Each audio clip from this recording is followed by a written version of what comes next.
hidup ini tidaklah tenang karena dosa serasa selalu mengikuti dan ingin rasanya melakukan sesuatu hal yang diridhoi oleh Allah. Maka dari itu saya beri judul pidato kali ini yaitu Hijrah Mengejar Cintanya. Hadirin rahimakumullah. Di sini saya akan mengaitkan atau menghubungkan dengan Al-Quran. Mengapa? Sebab zaman sekarang banyak orang-orang yang melupakan Al-Quran, bukan melupakan seorang mantan. Ingat, Al-Quran akan datang di hari akhir sebagai syafaat. Dia akan menolong kita. Dia akan bersaksi di hadapan Allah Subhanahu wa Ta'ala bahwa kita setia kepadanya, bahwa kita membacanya siang dan malam. Maka dari itu Al-Quran akan mendatangkan pertolongan kepada kita dengan cara meminta ridho dari Allah Subhanahu wa Ta'ala. Masya Allah.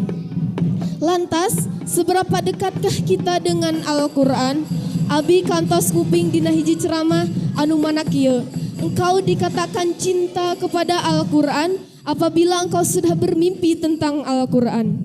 Terus pami di dieu aya nu kantos ngimpenkeun Al-Quran. Bang Pipiu kantos pami ngimpenkeun abi atos teh acan Bang Dede Rizki.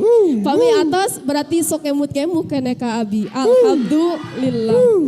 Kusabab kieu nya engkau dikatakan cinta kepada Al-Quran apabila engkau sudah bermimpi tentang Al-Quran. Mengapa? Terkadang kita akan bermimpi kan terus-menerus sesuatu yang terus kita pikirkan. Misalnya, Mang Pikria yang sedang jatuh cinta kepada Teh Calsa, ia terus-menerus mengingatnya, maka ia akan masuk ke dalam mimpinya. Dan begitu pun seperti halnya kita yang sedang rindu kepada seseorang, kita terus-menerus mengingat orang tersebut, maka orang tersebut bisa saja masuk ke dalam mimpi kita. Dan begitu pun dengan orang yang setiap harinya dengan Al-Quran, matanya dilihatkan kepada ayat suci Al-Quran, mulutnya dibacakan ayat suci Al-Quran, dan telinganya mendengarkan ayat suci Al-Quran, maka itu pun bisa masuk ke dalam mimpinya karena hari-harinya tentang Al-Quran. Hadirin rahimakumullah. Al-Quran tidak dapat kita rubah, namun Al-Quran dapat merubah hidup kita. Jika kita memahami dan sering mempelajari isi tentang Al-Quran, kita pun bisa berhijrah di jalan Allah. Seperti halnya kita yang sudah memakai kerudung, bersyukurlah. Namun jangan jadikan sebagai simbol saja. Perilaku kita pun harus seindah dan secantik kita memakai kerudung. Sebagaimana dalam sholawat Gus Ajmi dikatakan, wajah yang cantik akan lebih menarik dengan perilaku yang baik, agar lebih mempesona, taat pada agama, berhijab lillahi ta'ala.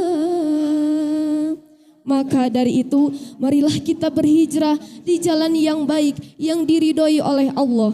Ingat, jodoh juga cerminan hidup kita loh. Sebejat-bejatnya seseorang pasti menginginkan pasangan hidup yang soleh dan soleha. Maka dari itu marilah kita berhijrah, marilah kita ikhtiar dan berdoa agar mendapatkan ridho dari Allah Subhanahu wa Ta'ala.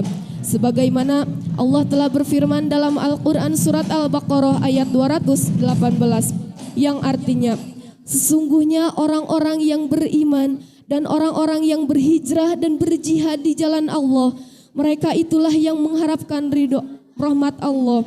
Dan Allah Maha Pengampun lagi Maha Penyayang. Hadirin rahimakumullah. Seseorang bisa berubah karena beberapa macam faktor, yakni karena ilmu. Karena dengan ilmu ia belajar terus-menerus dan berubah di jalan Allah. Minadz-dzulumati ilan nur, dari kegelapan menuju cahaya Allah. Minal jahiliyah ilal hidayah, dari kebodohan menuju hidayah Allah. Yang kedua, seseorang bisa berubah karena pergaulan. Pergaulan yang baik akan menjadikan engkau yang baik, dan begitu pun sebaliknya. Yang ketiga, ia akan berubah karena masalah kesedihan dalam hidupnya. Seperti halnya meninggalnya orang tua, ataupun putus cinta dengan pacarnya, terkena musibah dan lain sebagainya. Hadirin rahimakumullah, mungkin dari pembahasan tadi dapat saya tarik kesimpulan bahwasannya segala sesuatu yang engkau lakukan karena Allah, maka akan keterusan Allah bantu dalam proses hijrahnya. Namun jika engkau lakukan bukan karena Allah, maka akan diputuskan di tengah jalan. Ingat, kita hanyalah dari Allah, untuk Allah, dan kembali kepada Allah. Maka dari itu, marilah kita berhijrah di jalannya sedikit demi sedikit, karena tidak ada yang tidak mungkin. Jika Allah meridhoi, maka kun fayakun, terjadilah. Karena cinta yang hakiki adalah cinta yang pasti, hanya datang dari sang pemilik rindu di dalam hati, yakni cinta Allah sang ilahi Rabbi. Maka dari itu, marilah kita berhijrah dan berlomba-lomba mendapatkan cintanya dengan cara berhijrah dan mengaji Quran setiap harinya. Mungkin hanya itu yang dapat saya sampaikan. Akhiru kalam, wassalamualaikum warahmatullahi wabarakatuh.